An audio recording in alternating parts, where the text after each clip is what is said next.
پانچ لائن کے معزز دوستو، السلام علیکم۔ جنگ بندی کی خلاف ورزی کرنے اور آذربائیجان کے شہروں کو نشانہ بنانے پر آذری فوج نے جدید ترین میزائلز داغ دیے۔ آرمینیا کا بھاری جانی و مالی نقصان، 240 سے زائد ہلاکتوں کی اطلاعات، ایک دوسرے پر حملوں میں شدت آ گئی۔ آذری صدر نے بھی دبنگ اعلان کرتے ہوئے آخری حد تک جانے کا اعلان کر دیا۔ آذربائیجان اور آرمینیا کے مابین گھمسان کی اس لڑائی کا تازہ احوال کیا ہے، آئیے یہ جان لیتے ہیں۔ تاہم نئے شامل ہونے والے دوستوں سے التماس ہے کہ پانچ لائن کو سبسکرائب کر کے بیل نوٹیفیکیشن بھی آن کر لیں تاکہ آپ تک خطے کی اہم اور تازہ صورتحال بر وقت پہنچ سکے۔ تو آئیے چلتے ہیں موضوع کے اصل حصے کی جانب۔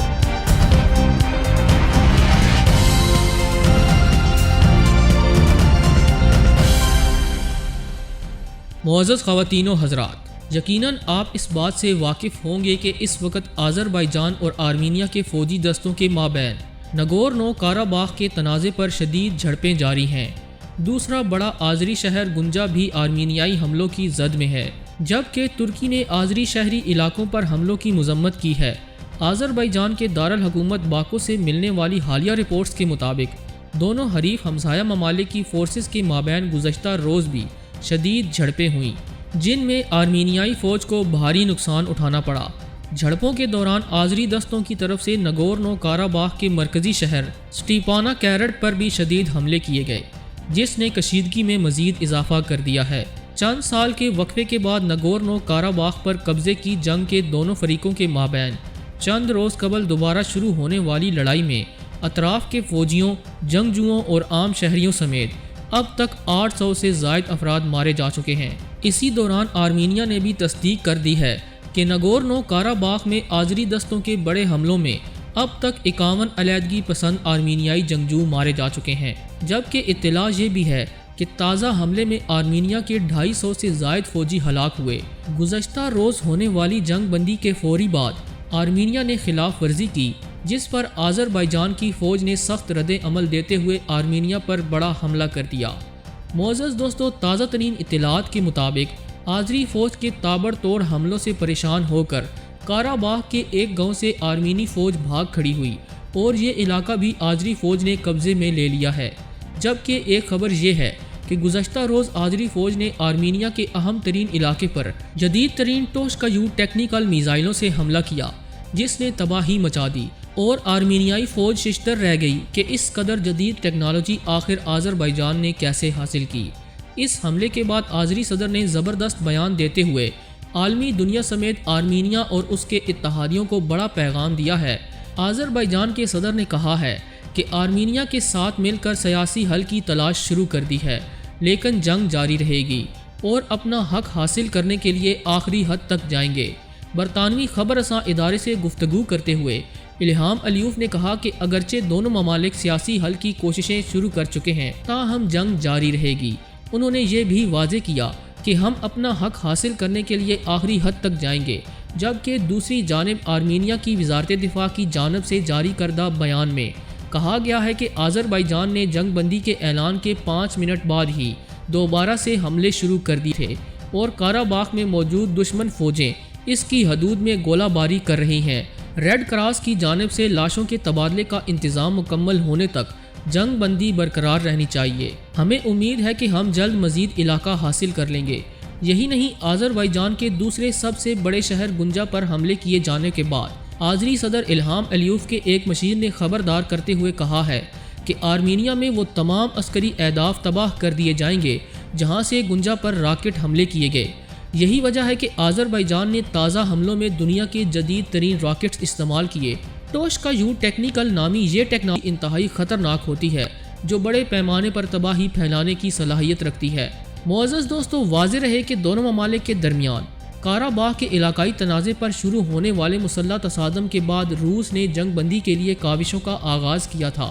روسی وزیر خارجہ نے گزشتہ روز میڈیا سے گفتگو کرتے ہوئے کہا تھا کہ دوپہر 12 بجے کے بعد عملاً سیز فائر کے دوران دونوں ممالک قیدیوں اور لاشوں کا تبادلہ کریں گے۔ اس عمل کی تکمیل کے بعد متنازع علاقے نگورنو کاراباخ کے تسویے کے لیے باضابطہ مذاکرات شروع ہوں گے۔ عالمی امور کے ماہرین کہتے ہیں کہ آذربائیجان اور آرمینیا کے مابین مذاکرات کے آغاز کو روس نے ایک بڑی پیش رفت کے طور پر پیش کیا تھا، تاہم دونوں جانب سے آنے والے تند و تیز بیانات اور الزامات کے بعد صورتحال میں ڈرامائی تبدیلیاں متوقع ہیں، اور ایسا ہی ہوا۔ چند ہی گھنٹے بعد آرمینیا کی افواج نے آذری شہروں کو نشانہ بنایا اور اب صورتحال ایک بار پھر سے سنگین ہو چکی ہے۔ دلچسپ امر یہ ہے کہ اپنی فوج کی شکست کو دیکھتے ہوئے بھی گزشتہ روز آرمینیا کے وزیر اعظم نکول پشینیان نے آذربائیجان پر جارحیت کا الزام عائد کیا اور کہا کہ اپنے عظیم وطن کے دفاع کے لیے تیار ہو جائیں۔ انہوں نے متنبع کرتے ہوئے کہا تھا کہ یہ خطہ ایک بڑے پیمانے پر جنگ کے دہانے پر ہے۔ وزیر اعظم نکول پشینیان نے ترکی پر جارحانہ طرز عمل کا الزام عائد کرتے ہوئے عالمی برادری پر زور بھی دیا کہ وہ مزید عدم استحکام کو روکنے کے لیے متحد ہو جائیں۔ تاریخی اعتبار سے دیکھیں تو 1922 میں آذربائیجان اور آرمینیا کے سوویت یونین کا حصہ بننے کے ایک سال بعد سوویت یونین نے بالائی کاراباخ کے علاقے کو آذربائیجان سے منسلک کر کے اسے نیم خود مختار علاقے کا سٹیٹس دے دیا تھا، جبکہ آرمینیا نے اس سٹیٹس کو دل سے قبول نہیں کیا، لیکن سوویت یونین کی حاکمیت میں خاموشی کو بہتر سمجھا۔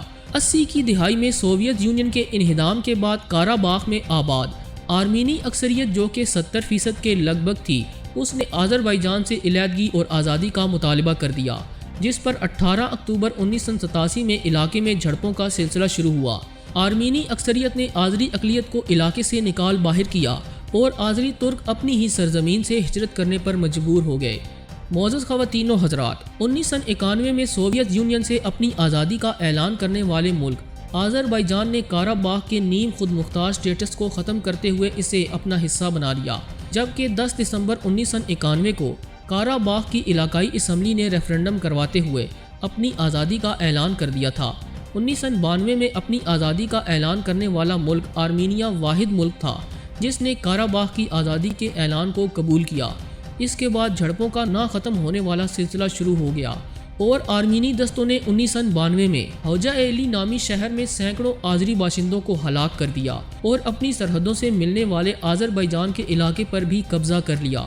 یوں کاراباخ کا رابطہ آرمینیا سے براہ راست قائم ہو گیا۔ 2 سال تک جاری رہنے والی اس غیر اعلانیہ جنگ میں 30,000 کے لگ بھگ انسان مارے گئے تھے۔ 1994 میں اس مسئلے کو حل کرنے کے لیے OSCE کے تحت امریکہ، روس اور فرانس کی نگرانی میں منسق گروپ قائم کیا گیا، جس میں ترکی، جرمنی، اٹلی اور بیلاروس شامل تھے۔ ان دونوں ممالک کے درمیان 10 سال تک مذاکرات کے کئی راؤنڈ ہوئے مگر کوئی نتیجہ حاصل نہ کیا جا سکا اور اب تک لڑائی جاری ہے۔ ترکی، پاکستان اور اسلامی ممالک ایک طرف اور یورپ اور روس ایک طرف ہیں۔ اس لڑائی میں تاحال مسلم ملک کو فتح نصیب ہو رہی ہے، تاہم آنے والے دنوں میں حتمی فیصلہ کیا ہوگا اس حوالے سے کچھ نہیں کہا جا سکتا۔ دوستو، آرمینیا اور آذربائیجان کے درمیان تنازع کے حوالے سے آپ دوستوں رائے کیا کہتی ہے؟ کمنٹ سیکشن میں ہمیں ضرور آگاہ کیجیے گا۔ پوری امید ہے کہ آج کی یہ ویڈیو آپ کو بے حد پسند آئی ہوگی۔ ویڈیو پسند آنے کی صورت میں اسے لائک کرتے ہوئے دیگر دوستوں سے شیئر کریں اور ہمارے چینل کو سبسکرائب کرنا ہرگز نہ بھولیں۔ آج کی ویڈیو میں بس اتنا ہی۔ اگلی ویڈیو تک کے لیے اللہ نگہبان۔